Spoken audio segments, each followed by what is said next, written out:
Olá, meu irmão, minha irmã, graça e paz em nome do Senhor Jesus. Vamos prosseguindo. Você está animado? Vamos mais um pouco, vamos aprender mais um pouco. Estamos aqui estudando Atos 16, partindo do versículo 16. Eu vou fazer a leitura que ela é até um pouco que extensa, mas vamos lá.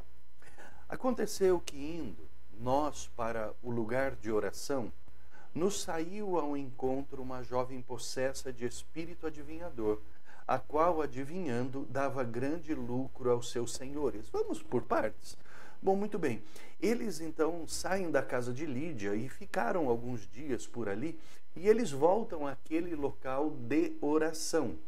E aqui diz então que ao irem para lá, numa outra ocasião, eles se encontram com uma jovem, uma moça, que ela estava possessa de um espírito adivinhador, o qual naquela época se chamava de Pitonisa, que era uma sacerdotisa de Apolo, e ela era representada por uma cobra Piton. Então essa moça, aqui diz o seguinte, que além de estar endemoniada, ela era escravizada por algumas pessoas, né? Seus senhores. E aí, continuando, diz que seguindo a Paulo e a nós, né, Silas e Lucas, ela clamava dizendo: estes homens são servos do Deus Altíssimo e vos anunciam o caminho da salvação. Veja aqui que o uso dessa palavra é interessante no versículo 17. Clamava, pedia socorro. Ela estava pedindo socorro ao grupo de missionários. E isto se repetia por muitos dias. Então veja bem, essa moça, ela estava seguindo os missionários e pedindo socorro. Socorro do quê? Da situação em que ela vivia. E nós vamos voltar a falar sobre isso daqui a pouquinho. Mas passou muitos dias e Paulo, então, ele ficou indignado. Ou seja, teve uma repulsa, raiva, uma aversão. E voltando-se, disse ao Espírito. Ou seja, ele ficou indignado com a situação daquela moça. Não com a moça, mas com a situação daquela moça. E ele disse: em nome de Jesus Cristo eu te mando, retira-te dela. E o demônio, então, né, o espírito maligno, naquela hora, mesma hora, saiu daquela mulher, né? Então nós vemos aqui uma libertação daquela mulher. Bom, vendo seus senhores, os donos daquela moça que escravizavam ela, que se lhe desfizera a esperança de lucro. Olha que situação terrível. Eles usavam aquela moça para obter lucros através de uma condição terrível que aquela mulher vivia. Olha que crueldade. Então agarraram Paulo e Silas, agarrando em Paulo e Silas, os arrastaram para uma praça, ou seja, isso significa que eles iam ser julgados e chegam à presença das autoridades. Levando-os aos pretores, disseram: esses homens, sendo judeus, perturbam a nossa cidade, propagando costumes que não podemos receber nem praticar porque somos romanos. Você vê aqui que eles desfocaram a situação. Eles levam lá porque perderam sua fonte de renda. Mas ali, o que eles transformam? Eles transformam aquilo num assunto religioso. Entendeu? E aí, então, eles usam dessa artimanha para mudar o foco das autoridades. Então levantou-se uma multidão unida contra eles. E os pretores rasgaram-lhes as vestes, mandaram açoitá-los com varas. Ou seja, agora eles apanham e apanham muito. E esses açoites com varas, eles são muito terríveis. Apanhar de vara é muito terrível. Por quê? Porque ele não só corta a pele, também, muitas vezes nem corta a pele. Ele vai cortar o músculo. A dor é terrível, terrível. Muitas vezes, quando se bate 2 ou 3 vezes em cima da mesma ferida, aí a pele se abre, né? A pele se abre e então aí extravasa aquele sangue todo, mas é uma tortura terrível, terrível apanhar de varas. E depois de lhes darem muitos açoites, lançaram eles no cárcere, ordenando ao carcereiro que os guardasse com toda a segurança. Ou seja, guardam eles num cárcere interior. O carcereiro, recebendo tal ordem, leva-os para o cárcere interior, como eu disse aqui, e lhes prendeu os pés no tronco, como nós já vimos isso, né, com Pedro lá atrás, né? Por volta da meia-noite, ou seja, já entrando a madrugada, Paulo e Silas, eles oravam e eles cantavam louvores a Deus. E os demais companheiros de prisão ouviam, escutavam aquilo. De repente, sobreveio tamanho terremoto que sacudiu os alicerces da prisão. Abriram-se todas as portas e soltaram-se as cadeias de todos. Olha só, aqui mostra que Deus... Nós não podemos nunca perder o foco. Lucas deixa muito claro isso, que quem está dirigindo a obra é o Espírito Santo. Mesmo que as coisas saiam da situação que humanamente nós gostaríamos que andasse, o Espírito Santo, se estiver à frente, algo acontecerá para voltar as coisas aos planos originais. Ou até mesmo Deus usa esses reveses da vida para atingir o seu plano. E olha só que Deus, ele mexe com as estruturas internas da terra. Deus mexe as placas tectônicas que estão no subterrâneo, naquele local, e traz um grande terremoto. Deve ter sido um terremoto de 7, 8, 9 na escala Richter, né? Que abala as estruturas da cadeia, quebra as correntes, tudo, as portas se abrem, todos se soltam. O carcereiro dormia tranquilão, mas com esse terremoto, ele acorda e, vendo abertas as portas do cárcere, puxa da espada para suicidar-se, pensando que tinham fugido. Porque o que acontece? Os carcereiros, se fugissem, os prisioneiros, eles eram mortos. Desculpa. Então ele já ia se suicidar. Mas Paulo... Desculpa, estou falando muito rápido. Mas Paulo, sabendo que isso ia acontecer, ele grita para o carcereiro: não faça isso. Ele está no escuro. Veja bem, mesmo na escuridão, Deus ilumina a mente do cristão. E ele então grita: não faça nenhum mal, estamos todos aqui. Então o carcereiro pediu uma luz, porque eles estavam numa escuridão total.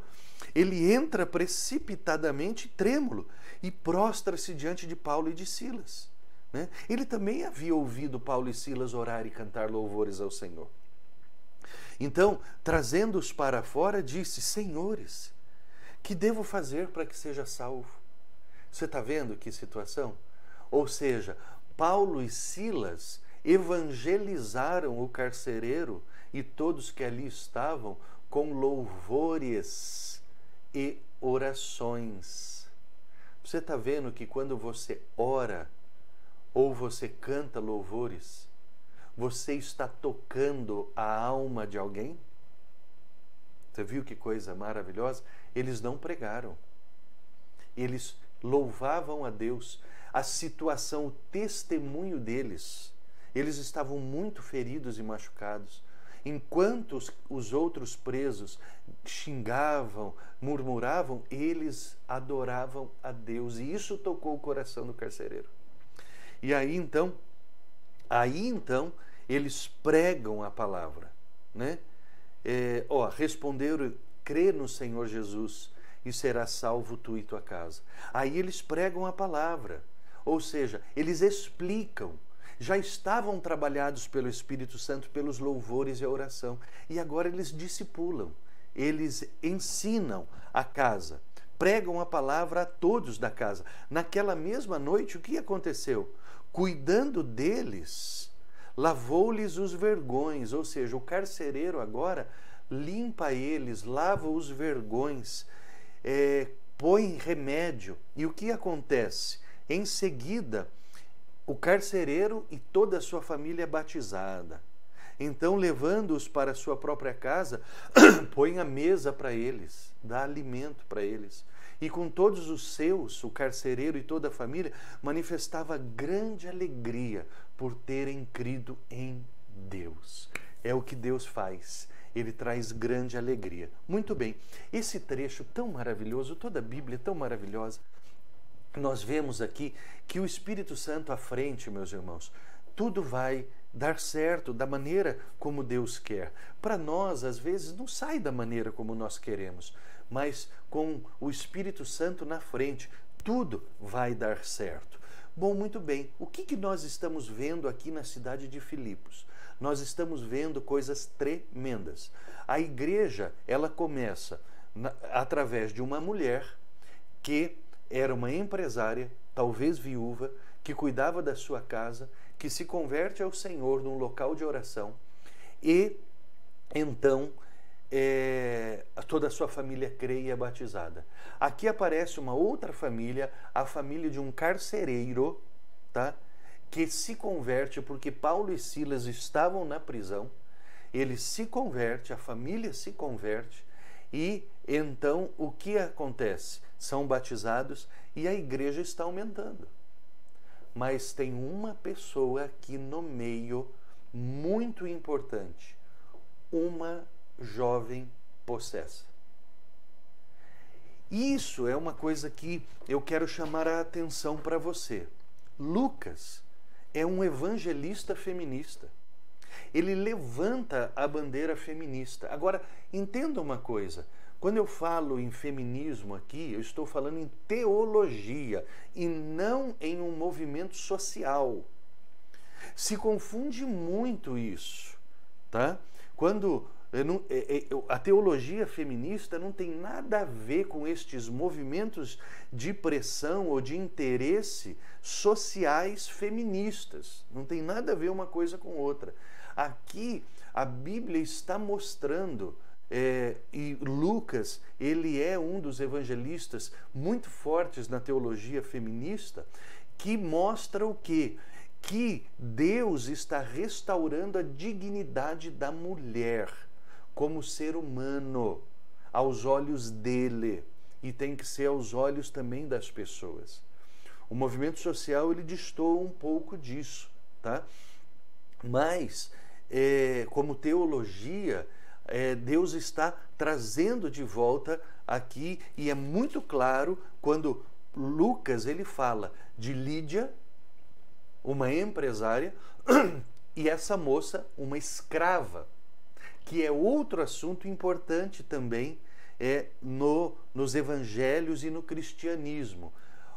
A retomada da dignidade da mulher e a abolição da escravatura.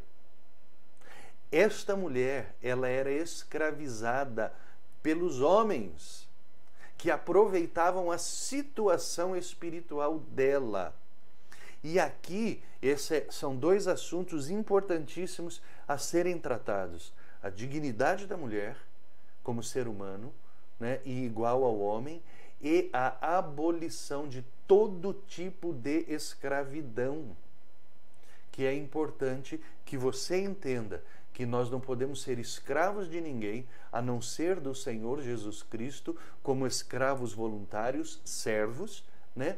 Mas não podemos nos colocar sobre jugo de escravidão, como diz a Bíblia, a ninguém e a nenhuma situação. É por isso que nós, os crentes, não bebem, não usam drogas, não fumam. Por quê? Porque isso é tipo de escravidão também. Porque quem bebe está preso à indústria do álcool. Quem usa droga então ele é escravo da indústria do álcool. Quem usa droga é escravo do tráfico. Quem fuma é escravo da indústria tabagista.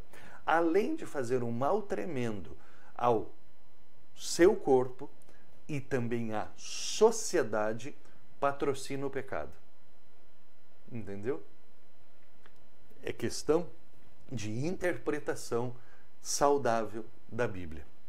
Eu espero que você esteja sendo ministrado, ministrada e crescendo com estes estudos. Deus te abençoe. Amanhã nós voltamos.